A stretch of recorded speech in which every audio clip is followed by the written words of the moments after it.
Buildup ఎట్లా చేయాలనేది మమతా బెనర్జీకి తెలుసు. తాజాగా ఎన్నికల తర్వాత హింస కేసులో తృణమూల్ కాంగ్రెస్ తరఫున వాదించేందుకు ఏకంగా మమతా బెనర్జీ అడ్వకేట్ గౌన్ ధరించి మరి కోల్కతా హైకోర్టుకు వెళ్ళింది.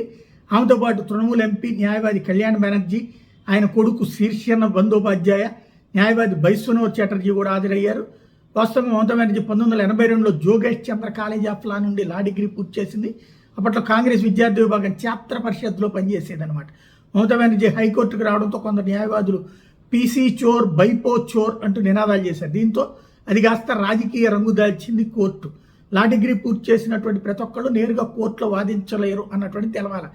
స్టేట్ బార్ అసోసియేషన్లో అడ్వకేట్గా నమోదవ్వాలి, బార్ కౌన్సిల్ మెంబర్ అవ్వాలి. ఆ తర్వాత advocates act, bar council of India నియమాల ప్రకారమే ప్రాక్టీస్ చేయడానికి అధికారిక అనుమతి వచ్చేటటువంటి ధ్రువపత్రం, సర్టిఫికేట్ ఆఫ్ ప్రాక్టీస్ ఉండాలి, సిఓపి.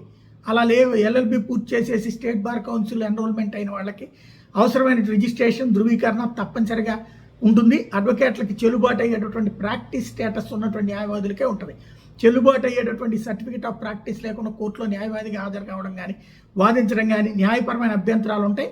అందుకే ఇప్పుడు bar council of India, west Bengal bar కౌన్సిల్కి లేఖ రాసి మమతా బెనర్జీ ఎన్రోల్మెంట్ వివరాలు, practice status, suspension or resumption రికార్డులు, సిఓపి వివరాలు 2 రోజుల్లో పంపమని ఆదేశించింది.